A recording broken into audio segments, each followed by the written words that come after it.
Thought he was only dropping off a donation bag at the county animal shelter, 20 minutes at most, and then straight back to the empty house on Mercer Road. He had even left the truck running. But when he stepped through the side entrance and a shelter volunteer swung open the kennel door, 2 dogs came through at once. The first bounded straight for him like she had been waiting all morning. The second pressed herself against the far wall and did not move at all. He had no intention of staying. He had no intention of caring. And he certainly had no intention of leaving with anything other than the receipt for his donation, and the specific silence he had worked 2 years to build around himself.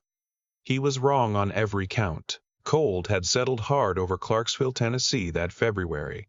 The kind that turned the Cumberland River the color of pewter and crept through the cracks of old houses no matter how much weather stripping a man put around the doors.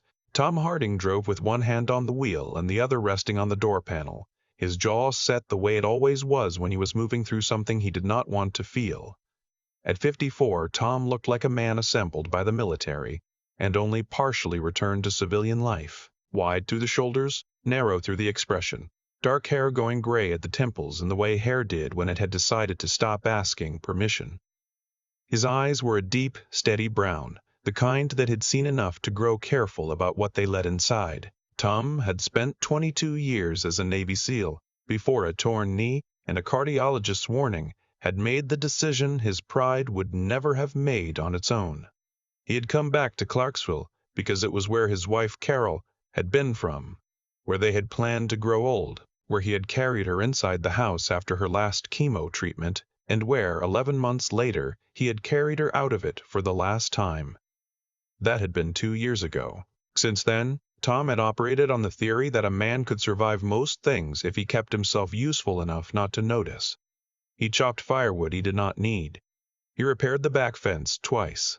He volunteered at the VFW post on Thursdays, not for the company exactly, but because being in motion was easier than being still. And other veterans did not ask too many questions. The animal shelter on Riverside Drive sat behind a strip of bare-limbed oaks, a low concrete building with a painted mural of dogs and cats along one exterior wall, faded cheerfully by years of Tennessee weather. Tom had been meaning to drop off the bag of Carol's old dog blankets for months. She had fostered rescue animals in the years before she got sick. 3 dogs and 1 catastrophically energetic border collie named Franklin, who had chewed through 2 pairs of Tom's boots before finding a permanent home. Carol had loved that chaos. Tom had pretended to tolerate it. He had not been pretending entirely.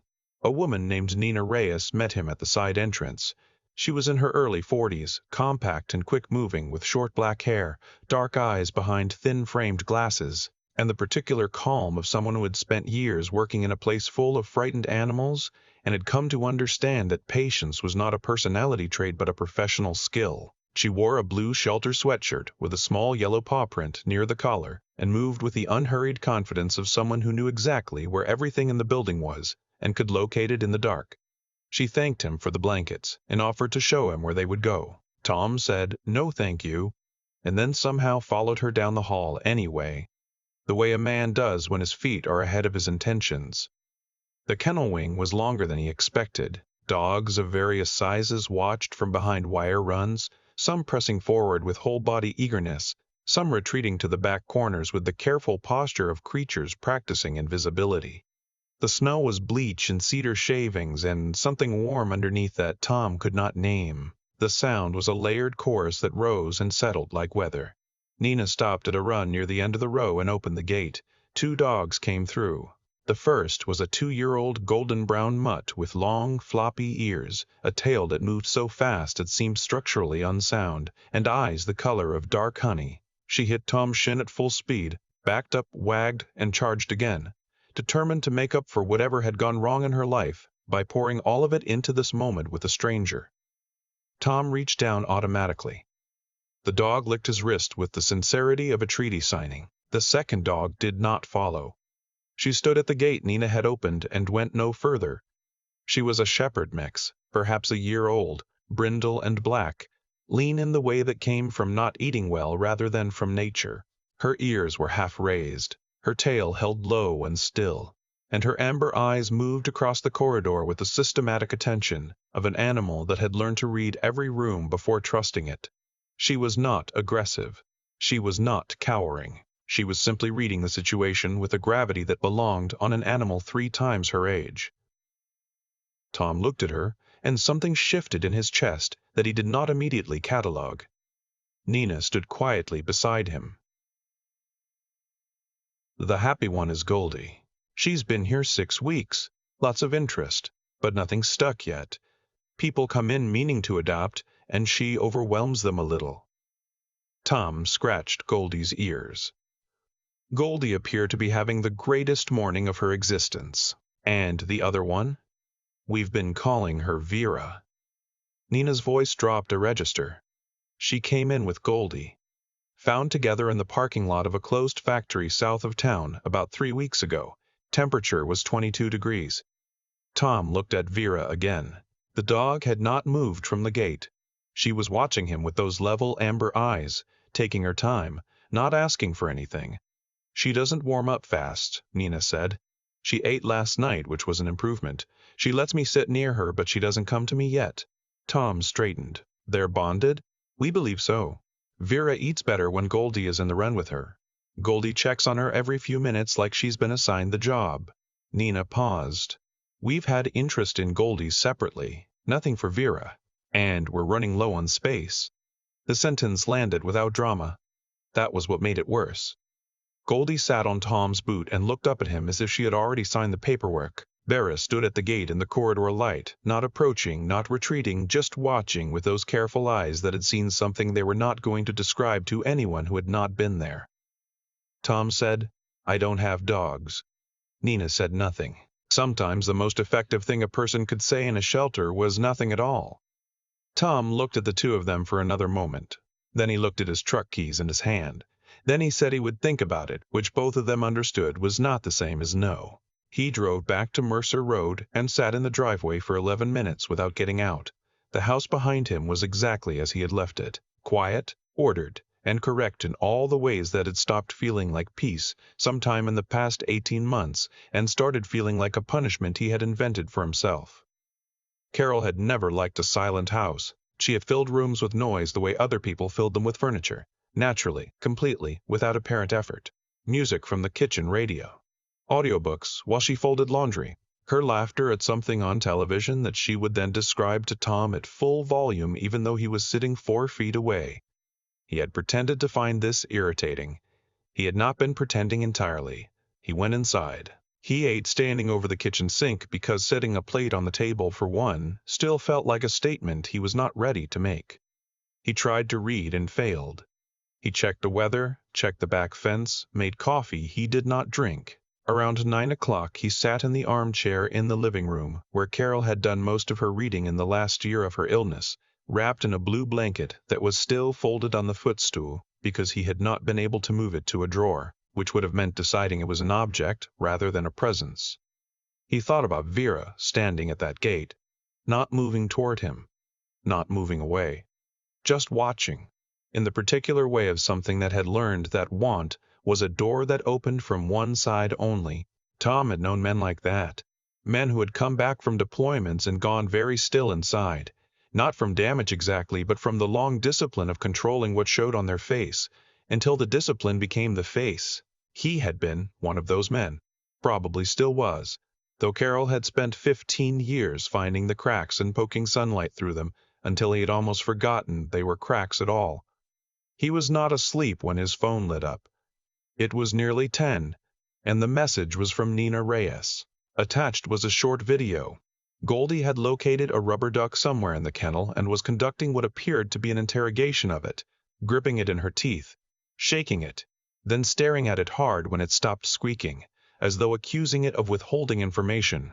The caption said, her approach to most problems. Tom watched it twice. The sound that left him was brief and involuntary and might have been a laugh if he had been more prepared for it. A second message arrived 30 seconds later. No video this time, just a photograph. Vera was curled in the far corner of her kennel on a gray blanket, nose tucked under her tail, eyes open, not sleeping, not resting. Suspended, The way a creature was suspended when it had learned that safety was temporary, and staying alert was the only currency that held its value. Nina had written, "She moved the blanket herself tonight. First time she's rearranged anything. Thought you should know." Tom set the phone face down on the arm of the chair. He looked at the blue blanket on the footstool for a while. Then he looked at the ceiling. He told himself he was tired. He told himself that one visit to an animal shelter did not constitute a claim, and that sentimentality in a man his age was the first sign that he had stopped being careful about how he spent what was left of his interior life. Then he told himself to stop lying to himself, because Carol had always caught him at it within about 40 seconds, and some habits of accuracy she had installed in him were apparently still running. In the morning, Tom drove back to Riverside Drive. Nina was in the front room when he arrived, coffee in hand, looking neither surprised nor smug. She simply said, "They're in the yard," and led him out the back. Goldie saw him through the chain link and performed what could only be described as a full-body announcement. Vera was near the back fence, nose to the ground, moving in small, deliberate circles as though conducting an investigation. When Tom came to the gate, Goldie arrived at his knee immediately. Vera lifted her head. She looked at him for a long moment across the cold morning yard. Then she took 3 steps in his direction, stopped, looked at the ground, then back at him. Tom crouched, not toward her, just lower so the size of him was less of an argument. Vera took 2 more steps, stopped again. Then she walked the remaining distance and stood beside him without touching him, close enough that he could hear her breathe.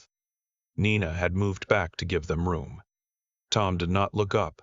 He kept his hands where Vera could see them and waited. After a moment, Vera lowered her head and pushed it very lightly against the side of his knee. Tom felt something come loose in his chest, the way old ice came loose in late February. Not dramatically. Just a shift. A release. The particular small violence of something long frozen beginning to move. He signed the papers at the front desk. Goldie tried to climb through the office window. Vera waited beside Tom's leg with the composure of someone who had learned to take the paperwork seriously. The first week on Mercer Road was something Tom had not prepared for, and would not have been able to prepare for. Goldie approached the house as a series of opportunities arranged by a generous universe specifically for her investigation. She found every sock Tom owned. She discovered the heating vent in the hallway and lay over it with the relaxed authority of a toll collector. She located a tennis ball that had been behind the washing machine since before Carol's diagnosis and presented it to Tom at 6 in the morning with a seriousness that suggested it had been evidence in an open case. Tom said, "Where did you even?" And Goldie wagged with the pride of someone who had expected this exact reaction. Vera moved differently. She mapped the house the way Tom had mapped every building he had ever entered on deployment. Perimeter first, then interior spaces. Then she identified the spot in the living room where she could see the front door, the hallway, and Tom at the kitchen table simultaneously. She settled there, not in a way Goldie settled, which was with her entire body weight and all apparent abandon, but with the specific, intentional stillness of an animal that had not yet decided whether comfort was something available to her. She ate when Goldie ate. She drank when Goldie drank. She watched Tom with those amber eyes and did not look away when he looked back. On the 4th evening, while Goldie had exhausted herself fighting a cardboard box from a grocery delivery and fallen asleep in the hallway with one paw over her nose, Tom sat at the kitchen table with a cup of coffee going cold beside him and heard Vera's nails on the hardwood. He looked up. She was standing in the doorway. She crossed the kitchen slowly, then sat beside his chair. Not on his feet, not asking. Just present, 3 inches from his knee, her narrow head level with the edge of the table. Tom put his hand down where she could see it.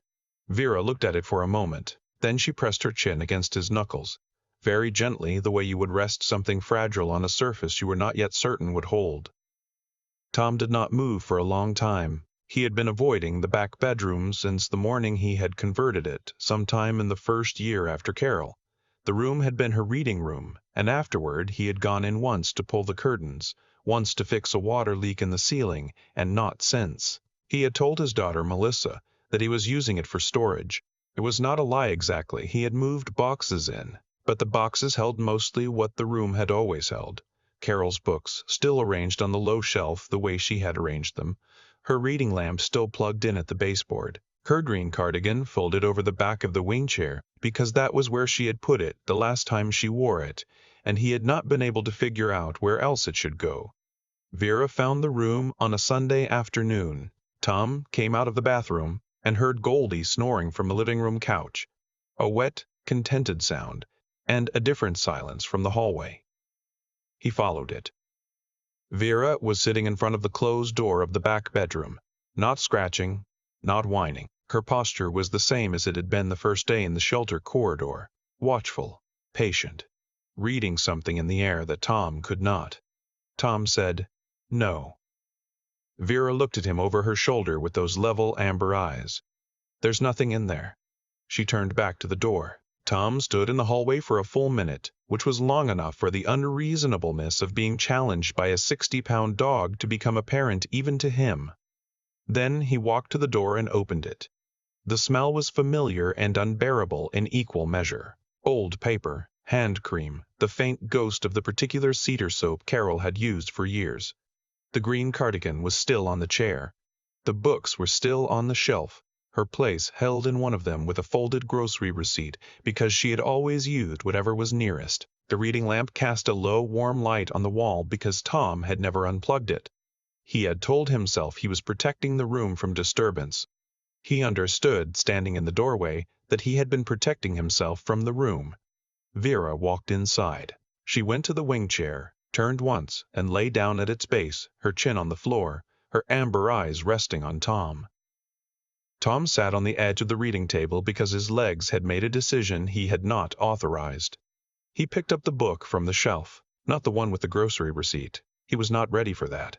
But the one beside it, a novel Carol had recommended to him approximately a dozen times over the course of their marriage, and that he had never read, because there had always been something else, and time had felt like something they had plenty of. He did not open it. He just held it. Vera watched him from the floor of the chair with the unhurried patience of something that had been sent to wait beside a door and was not going anywhere until the door was all the way open.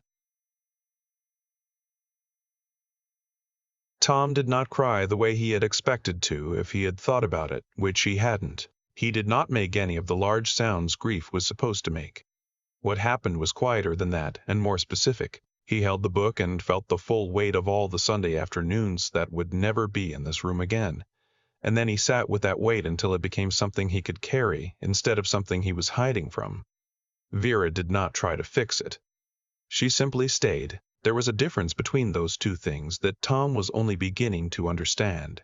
After a while, he put the book down and put his hand on Vera's narrow back. She did not move. Her breathing was slow and steady beneath his palm. "All right," he said to no one in particular, or perhaps to everyone.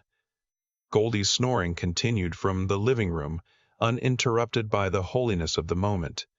Spring came to Clarksville the way spring always did, with mud and optimism in approximately equal measure. The Cumberland ran high and brown, the trees along Mercer Road put out their first pale green, and Goldie declared war on every squirrel in a 3-block radius with a commitment that Tom privately admired. Vera had changed in ways that were easy to miss if you were not paying attention, which Tom had learned to do.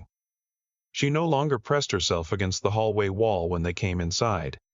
She ate from her bowl without waiting for Goldie to go first. She slept on the old dog bed Tom had found at the feed store, though she had moved it twice, each time incrementally closer to the foot of Tom's bed, as though executing a plan by degrees.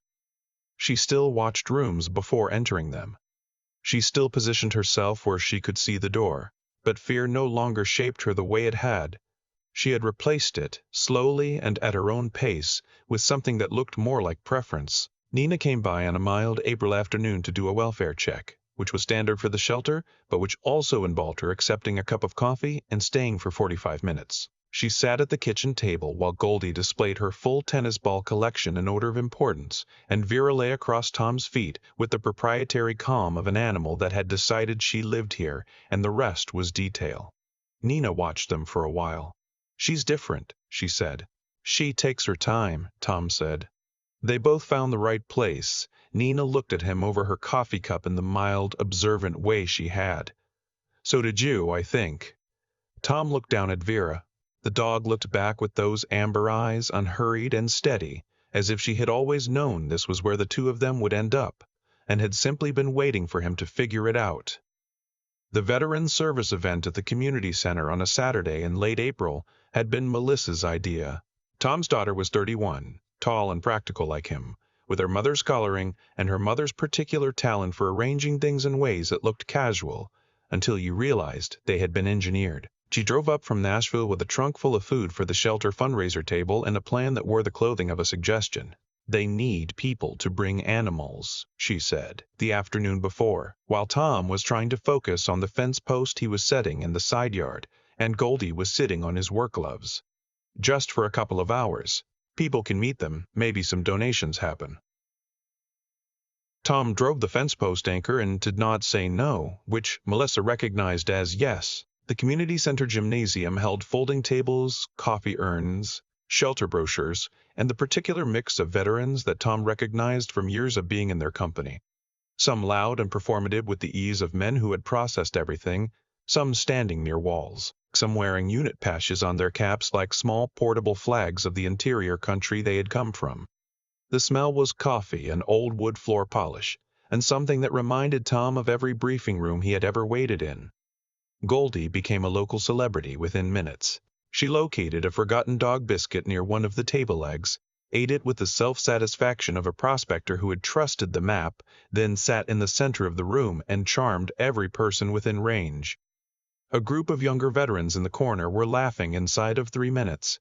An older man near the coffee table tried to look disapproving and failed. Vera stayed near Tom. Close but composed, her amber eyes reading the room the way she read every room, systematically and without conclusion. A few people reached toward her, and she let them, briefly, without much warmth, which they accepted because veterans generally understood the concept of not pushing. Then Tom saw the woman in the back. She was seated apart from the main group near the window that faced the parking lot. A folding chair turned slightly away from the room, as though she had arrived meaning to leave already. 70, maybe more, small through the shoulders, white hair cut short, hands folded in her lap, with the precision of someone keeping them still on purpose. She wore a gray cardigan and a name tag that said Eleanor, and she was looking out the window at the gray April sky with the expression of someone watching for something that was not going to arrive. Vera left Tom's side. She crossed the gymnasium floor without hurry, not trotting, not bouncing the way Goldie moved through the world, just walking with quiet intention. And she arrived beside Eleanor's chair and sat down. She did not put her head in the woman's lap. She did not demand anything. She simply settled beside Eleanor with the same stillness she had brought to Carol's reading room, the same unhurried presence that had nothing to prove and nowhere else to be. Eleanor looked down at her. The room had not gone quiet, but something near that corner had. Eleanor's hand came down slowly and rested on Vera's back. She looked at the dog for a long time, and when she finally spoke her voice was very low and aimed at the dog rather than at anyone around her. "I had a shepherd once," Eleanor said. "Years ago, when my son was still coming home." Vera did not move. She sat beside the old woman as steadily as a lamp left burning in a window. Tom stood across the room with Goldie's leash in one hand and everything inside him completely uncovered. He had seen that before. Not often, but enough. The particular moment when something frightened and something grieving find each other across a room and both of them become a little less alone. He had not expected to see it here. He had not expected to see it here. He had not expected to feel it cracking him open the way it did. Melissa appeared at his elbow. She was watching Eleanor and Vera without any attempt to pretend she wasn't. "I don't know how she did that," Melissa said quietly. Tom watched Vera sit steady beside the woman. "She knows which doors are worth waiting beside." They drove home in the late afternoon, Goldie distributed across the back seat in her preferred arrangement of maximum territorial coverage, Vera sitting upright on her side and watching the Tennessee hills go by with those calm amber eyes. Tom pulled into the driveway on Mercer Road and sat for a moment with the engine running, looking at the house that had been a closed place for 2 years and now had mud on the porch for morning walks and a punctured tennis ball on the front step and the particular look of somewhere that had been lived in rather than merely occupied. He thought about Carol. He thought about the green cardigan, which he had moved to the closet not because he was ready to forget, but because he was beginning to understand that keeping things meant something different from holding them hostage. He thought about the book he had started reading in the evenings now. in the wing chair in the back room, with Vera at his feet. He thought about Eleanor's trembling hand on Vera's back, and the thing Eleanor had said that no one else in the room had been close enough to hear. "I had a shepherd once, when my son was still coming home." He thought about all the doors people spend years not opening, the rooms that held what they had loved and lost and could not yet look at directly. How long those rooms stayed locked. How most of them stayed locked forever. Tom turned off the engine. Vera waited on the back seat, unhurried, watching him in the rearview mirror. He got out of the truck, opened the back door, and both dogs jumped down to the gravel drive. Goldie immediately investigated the front step with the conviction that something important had changed since morning. Vera came to Tom's side and leaned very slightly against his leg. He put his hand on her head. "All right," he said again, though what he meant this time was larger than what the words could hold. He meant the house behind him, and the rooms in it, and the spring air coming off the river, and the walk they would take before dark, and the morning after that. He meant all of it. The whole ongoing arrangement of a life that had not ended when he thought it had, that had been waiting behind a locked door with a green cardigan on a chair, and a book with an unread final chapter. Tom had come to the shelter on Riverside Drive to drop off a donation bag. He had left with 2 dogs. But what he understood now, walking up the porch steps in the April light with Goldie galloping ahead and Vera steady at his side, was that the dogs had done the more complicated work. They had not let him stay locked. And sometimes that was everything.